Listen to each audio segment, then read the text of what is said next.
Hi friends, welcome back to channel. இப்போ டே பார்த்தீங்கன்னா ஒரு நைட்டு 10:30லேருந்து தான் ஸ்டார்ட் ஆகுது. நாளைக்கு மார்னிங் வந்து ஒரு 12 மணிக்குள்ள ஒரு 4 ப்ளவுஸ் டெலிவரி கொடுக்க வேண்டியது இருக்கு. 2 நார்மல் ப்ளவுஸ், 2 லைனிங் ப்ளவுஸ் வந்து டெலிவரி கொடுக்க வேண்டியது இருக்கு.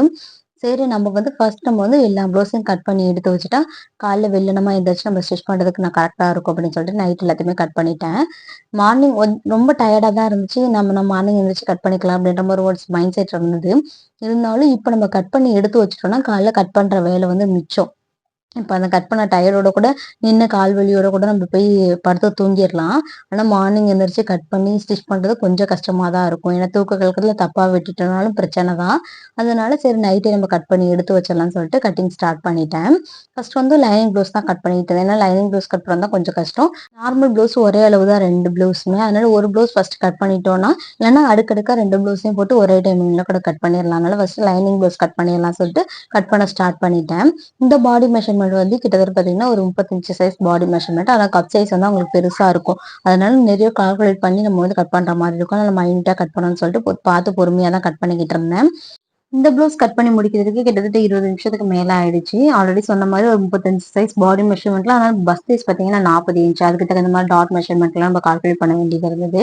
கால்குலேட் பண்ணி நம்ம கட் பண்ணி முடிக்கிறதுக்கு மற்ற எல்லா ப்ளவுஸையும் கட் பண்ணி முடிக்கிறதுக்கு 11:15 கிட்ட ஆயிடுச்சு. ஃபினிஷ் பண்ணி எடுத்து வச்சுட்டேன். தூங்க போனது பார்த்தீங்கன்னா ஒரு 11:30க்கு தான் தூங்க போனேன். மற்ற ஒர்க் எல்லாம் இருந்துச்சு, எடுத்து ஃபினிஷிங் பண்ண வேண்டியது, வீடெல்லாம் கூட்ட வேண்டியது இருந்தது.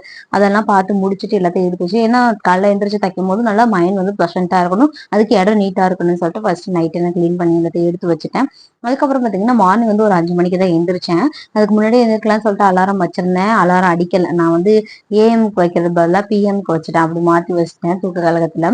சரின்ட்டு 5 மணிக்கு தான் எந்திரிச்சேன். சரி, ஒரு நம்ம அந்த அளவுக்கு ஹரிபரியா ஸ்டிச் பண்ண வேண்டாம். ஏன்னா 2 நார்மல் ப்ளவுஸ் இருக்கு, அதை ஈஸியா ஸ்டிச் பண்ணி முடிச்சிடலாம்.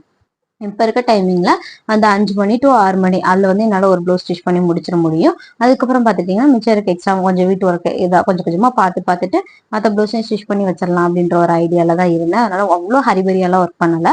நார்மலா அந்த ஒரு 4 ப்ளவுஸ் வந்து எனக்கு ஈஸியாவே முடிஞ்சிருச்சு. நீங்க ஆல்ரெடி தம்ப்நெயில் பார்த்துட்டு தான் உள்ள வந்திருப்பீங்க. நம்ம எதை பத்தி பேச போறோம்னு சொல்லிட்டு, ஜாக் மிஷினுக்கு வந்து எவ்வளவு வந்து பவர் சப்ளை கரண்ட் வந்து இழுக்குது அப்படின்னு சப்ஸ்கிரைபர் கேட்டிருந்தாங்க. அதாவது நான் வந்து இன்ச் பை இன்ச்சா சொல்லிடுறேன். என்னன்னு கேட்டீங்கன்னா, நான் ஸ்டார்டிங்ல வந்து ஒரு மிஷின் யூஸ் பண்ணிக்கிட்டு இருந்தேன். ஹாப்பிலே வந்து சின்ன மிஷின் இருக்கும் பாத்தீங்களா, வீட்டு யூஸ்க்காண்டி ஒரு பெடல் மிஷின் இருக்கும் பாத்தீங்களா, அது யூஸ் பண்ணிக்கிட்டு இருந்தேன். நெக்ஸ்ட் பாத்தீங்கன்னா வந்து ஒரு காலில் பெடல் பண்ணாம காலில் வந்து ஒரு மோட்டர், சின்ன ஒரு மோட்டர் மிஷின் வாங்கி அதோட கொஞ்சம் பெரிய மிஷின், கொஞ்சம் வீட்டு யூஸ்க்காண்டி பெரிய மிஷினா வாங்கியிருந்தேன். அதை யூஸ் பண்ணேன். அந்த மிஷின்லயோட இந்த மிஷின் வந்து கம்பேர் பண்ணும்போது ரெண்டுமே ஈக்குவலா தான் இருக்கு. ஓகேங்களா, எனக்கு தெரிஞ்ச வரைக்கும் நான் வந்து நல்லா யூஸ் பண்ண வரைக்கும் நான் அந்த 3 மிஷின் தான், இப்ப இந்த ஜாக் பவர் மிஷின், இந்த 3 மிஷின் தான் நான் யூஸ் பண்ணியிருக்கேன். நான் கடையில ஷாப்ல ஒர்க் பண்றப்ப அதோட டீட்டெயில் நான் பின்னாடி உங்களுக்கு நான் சொல்றேன். இந்த 3 மிஷின் தான் நான் அதிகமா யூஸ் பண்ணியிருக்கேன். யூஸ் பண்ண வரைக்கும் 2 மிஷினோட பவர் கன்ஸ்ட்ரக்ஷனும் ஓரளவுக்கு வந்து சேமா தான் இருந்தது எனக்கு. ஏன் இவ்வளவு அக்யூரேட்டா இவ்வளவு கான்பிடென்ட்டோட நான் இவ்வளவு தெளிவா நான் சொல்றேன் அப்படின்னு கேட்டீங்கன்னா, இது வந்து ஒரு எக்ஸ்பெரிமெண்ட் தான். ஓகேங்களா, இது வந்து நான் வந்து உங்க வீடியோக்காண்டி பண்ணணும்னு பண்ணல, எங்க தேவைக்காண்டி நாங்க வந்து ஒரு டைம் பண்ணி பார்த்தோம். ஏன்னு கேட்டீங்கன்னா, நான் வந்து மிஷின் வாங்கின புதுசு. அப்போ வந்து அதுக்கு 2 மாசத்துக்கு முன்னாடி வந்து நாங்க ஒரு செகண்ட் ஹேண்ட்ல ஃப்ரிட்ஜ் வாங்கியிருந்தோம். ஓகேங்களா, அப்ப அந்த ஃப்ரிட்ஜோட வந்து அதிக கரண்ட் இழுத்துக்கிட்டே இருக்கனால எங்களுக்கு அந்த மந்த் மட்டும் பாத்தீங்கன்னா 2 மந்த்துக்கு சேர்த்தே கிட்டத்தட்ட 3500 வந்து நாங்க கரண்ட் பில் வந்து கட்ட வேண்டியது இருந்தது.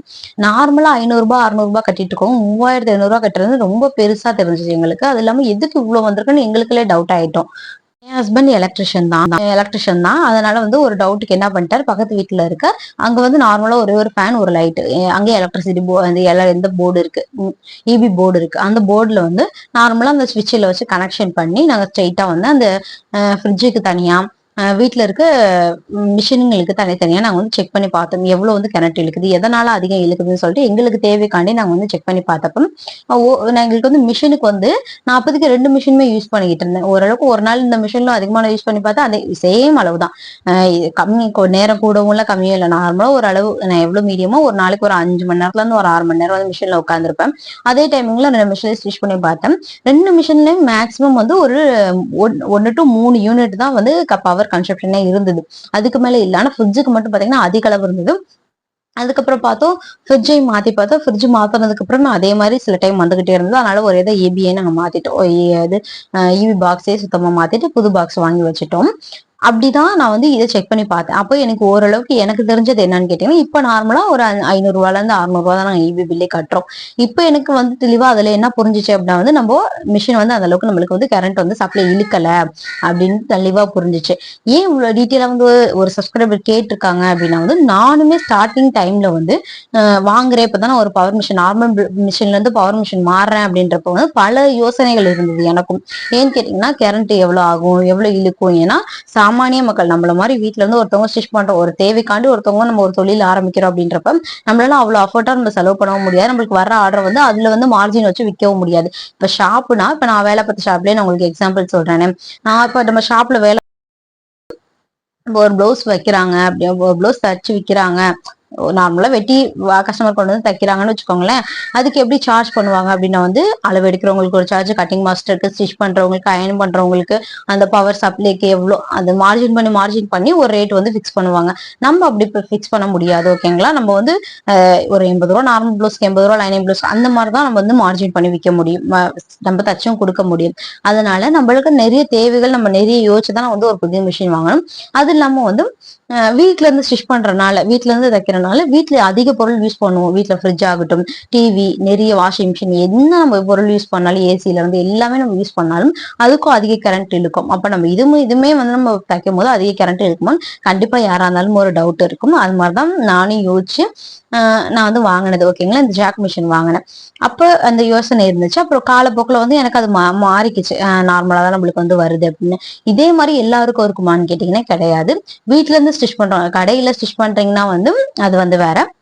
வீட்ல இருந்து ஸ்டிச் பண்றோம் அப்படின்னா வந்து நம்ம பலதை யோசிச்சு, அது இல்லாம வந்து வீட்ல ஈபி கனெக்ஷன் எல்லாமே கரெக்டா இருக்கா, சப்போஸ் நிறைய கரண்ட் பில் ஆகும், எதனால ஆகுதுன்னே தெரியாது, ஏசி எல்லாமே இருக்கும், அதனால கூட ஒரு டைம் ஒரு சில டைம் இந்த மிஷினால கரண்ட் பில் ஆகும்னு கண்டிப்பா நான் சொல்ல மாட்டேன். ஏன்னா ரொம்பவே கம்மியா தான் எடுக்குது. என்ன பொறுத்த வரைக்கும் நெக்ஸ்ட் பாத்தீங்கன்னா வந்து ஒரு ஜாக் மிஷின்ல என்னால இவ்வளவு கரண்ட் இழுக்கல. இப்போ வந்திருக்க ரீசன் மிஷின்ல ஜுக்கி ஆகட்டும், இல்ல ஜின் ஆகட்டும், சிங்கர், இந்த மாதிரி மிஷின்ல எந்த மாதிரி டைப்ல வந்திருக்குன்னு எனக்கு தெரியல. ஆனா நான் ஸ்டிச்சிங் கடையில ஸ்டிச் பண்ண தச்சிட்டு இருந்த காலகட்டத்துல எப்படின்னு கேட்டீங்கன்னா வந்து ஒரு பவர் மிஷின் இருக்கும். அந்த பவர் மிஷின் கீழே வந்து பெரிய ஒரு மோட்டர் இருக்கும். ஓகேங்களா? நார்மலா நம்ம தண்ணி எல்லாம் எடுப்போம் பார்த்தீங்களா, அந்த மாதிரி மோட்டர் வந்து ஒரு பெரிய மோட்டர் இருக்கும். அந்த மோட்டரை நாங்க என்ன பண்ணுவோம் அப்படின்னா வந்து, இது வந்து நாங்க கடையில வேலை பார்க்கப்ப நடந்தது.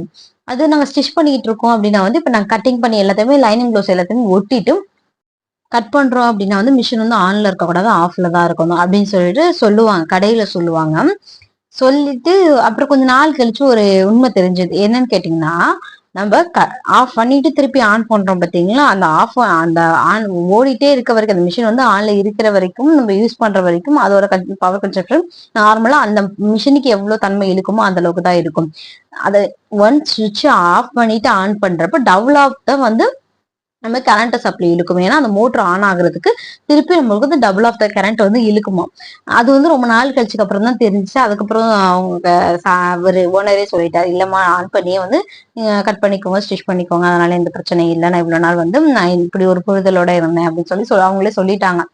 சரின்ட்டு அப்பதான் தெரிஞ்சிச்சு எல்லா மிஷினுக்குமே வந்து ஒரே பவர் கன்சப்ஷன் தான் இருக்கும். ஒரு சில மிஷினுக்கு வந்து அந்த வேரியேஷன் டிஃபரன்ஸ் ஆகும். அந்த மோட்டர் சைஸ் ஆகட்டும், அந்த மோட்டரோட பவர் இழுக்கு தன்மை ஆகட்டும். இப்ப வரதுல முக்கால்வாசி எலக்ட்ரிக்கல் மோட்டர் தான். இப்ப நம்ம நார்மலா ஜாக் மிஷின்ல பார்க்கலாம். இப்ப வர சிங்கர் மிஷின்ல நிறைய மிஷின்ல பாத்தீங்கன்னா அப்படியே இந்த போர்டோட நம்மளோட மிஷினுக்கு மேலே வந்து ஃபுல்லாவே வந்து மோட்டர் வந்துருது. குட்டி ஒரு பாக்ஸ் மாதிரி மட்டும்தான் இருக்கு. முன்னான அப்படி கிடையாது இல்ல. அதனால வந்து அந்த மாதிரி ஃபாலோ பண்ணிக்கிட்டு இருந்தோம். என்ன பொறுத்த வரைக்கும் இப்ப முன்னைய விட இப்ப வந்து பவர் சப்ளை, பவர் கன்சப்ஷன்றது ரொம்பவே கம்மியா தான் இருக்கு. கண்டிப்பா வந்து நீங்க ஜாக் மிஷின் ஆகட்டும், இந்த எலக்ட்ரிக்கல் மோட்டர் மிஷின் ஆகட்டும் கண்டிப்பா நீங்க வாங்கலாம். அதுல எந்தவித உங்களுக்கு வந்து கரண்ட் அதிகமா இழுக்கவே இழுக்காது. ஏன் இதை வந்து பர்டிகுலரா நான் இவ்வளவு டீட்டெயிலா சொல்றேன் அப்படின்னா வந்து, நம்ம எலக்ட்ரிசிட்டி பொறுத்த வரைக்கும், தமிழ்நாடு எலக்ட்ரிசிட்டி பொறுத்த வரைக்கும் ஒரு 100 யூனிட் ஃப்ரீயா, 100 யூனிட்டுக்கு மேல வந்து ஒரு சார்ஜ் பண்ணுவாங்க. அப்புறம் 200ல இருந்து 300 வரைக்கும் ஒரு சார்ஜ் பண்ணுவாங்க. நம்மளுக்கு எவ்வளவு யூனிட் வந்து எக்ஸ்டெண்ட் ஆயிட்டே இருக்கும் அந்த அளவுக்கு வந்து ஒரு யூனிட்க்கு வந்து ஒரு அமௌண்ட் வந்து அவங்க வந்து பிக்ஸ் பண்ணி வச்சிருப்பாங்க. அந்த அளவுக்கு தான் நம்ம பே பண்ணி கட்டுற மாதிரி இருக்கும். ஓகேங்களா? அதனாலதான் ரொம்ப முக்கியம். நம்ம ஒரு தொழில் பண்றோம் அப்படின்னா வந்து எலக்ட்ரிசிட்டி வந்து எவ்வளவு ஒரு முக்கியம். நம்மளோட தொழிலுக்கு வந்து ஒரு எலக்ட்ரிக் மிஷின் வச்சிருக்கப்ப அது வந்து எவ்வளவு முக்கியன்றது எல்லாத்துக்குமே தெரியும். அதனாலதான் நான் இவ்வளவு டீட்டெயிலா இதை பத்தி நான் சொல்லணும்னு நினைச்சேன். கண்டிப்பா வந்து இது வந்து ரொம்பவே உங்களுக்கு யூஸ்ஃபுல்லா இருந்திருக்கும். நெக்ஸ்ட் நம்ம வீடியோக்குள்ள போய் எல்லாமே எடுத்த விலாக வந்து ஃபுல்லா நம்ம கண்டினியூ பண்ணி முடிச்சிடலாம். இதுக்கப்புறம் பாத்துட்டீங்கன்னா வந்து ஃபர்ஸ்ட் அந்த ஒரு 2 ப்ளவுஸ் ஸ்டிச் பண்ணி முடிச்சுட்டேன். அந்த லைனிங் ப்ளவுஸ் வந்து காலைல ஒரு 10 மணிக்குள்ள டெலிவரி கொடுக்க வேண்டியது இருந்துச்சு. ஏன்னா ஒரு ஃபங்க்ஷன் கோயிலுக்கு போகணும்ன்றதுனால அதனால டெலிவரி கொடுக்க வேண்டியது இருந்ததுனால வந்து சீக்கிரமா அதுவே முடிச்சு கொடுத்துட்டேன். அதுக்கப்புறம் பார்த்துட்டீங்கன்னா நார்மலா ஒரு ரொம்ப சின்ன சைஸ் பிளவுஸ் 28 சைஸ் பிளவுஸ் தான். ஆல்ரெடி அவங்களுக்கு நான் பிளவுஸ் ஸ்டிச் பண்ணி கொடுத்துருக்கேன். அவங்க வந்து சென்னை நல்லா ஸ்டிச் பண்ணிருக்கீங்க, எனக்கு நல்லா பிடிச்சிருக்கு, எனக்கு திருப்பி ஸ்டிச் பண்ணி கொடுங்கன்னு சொல்லிட்டு இதோட 3வது டைம் கொண்டு வந்து கொடுக்குறாங்க. சரின்ட்டு அதையும் ஸ்டிச் பண்ணி அவங்கள்ட்ட டெலிவரி கொடுத்தாச்சு. அதுக்கப்புறம் இந்த 2 நார்மல் பிளவுஸையும் கொஞ்சம் கொஞ்சம் வேலையெல்லாம் முடிச்சுட்டு ஒரு 11 மணி போலதான் மிஷின்லேயே உட்காந்தேன். திருப்பி காலைல 11 மணி போலதான் மிஷின்லேயே உட்காந்தேன். மிஷின்ல உட்காந்து அந்த 2 பிளவுஸுமே ஓவராலா ஸ்டிச் பண்ணி முடிச்சுட்டேன். அன்னைக்கு டே எனக்கு இப்படிதான் போணுச்சு. அதுக்கப்புறம் ஹூ கட்டுற வேலை மற்ற வேலை எல்லாத்தையுமே பார்த்துக்கிட்டு இருந்தேன். இதுலேயே நீங்கள் இன்னொரு விஷயம் ஞாபகம் வச்சுக்கணும். கடை கரண்ட்டுக்கும் வீட்டு கரண்ட்டுக்கும் வித்தியாசம் இருக்குது. ஒரு இதுக்கும் ஒரு பர் யூனிட்டுக்கு வந்து ப்ரைஸ் வைஸ் டிஃப்ரென்ஸ் இருக்கும். ஓகேங்களா? அதையும் ஞாபகம் வச்சுக்கோங்க. கமெண்ட் பாக்ஸில் வந்து கேட்காதீங்க, கடைக்கு ஒரு சார்ஜ் வாங்குறாங்க, வீட்டுக்கு ஒரு சார்ஜ் வாங்குறாங்கன்னு கேட்காதீங்க. அது அப்படி தான். ஃபைனலாக நான் யோசிச்சு வச்ச மாதிரி 4 ப்ளவுஸையும் ஃபைனலாக ஃபினிஷ் பண்ணி கஸ்டமர்கிட்ட டெலிவரி கொடுத்துட்டேன். நெக்ஸ்ட் வீடியோவில் வேற ஒரு டாப்பிக்கில் நம்ம நெக்ஸ்ட் வீடியோவில் பார்க்கலாம். பாய்.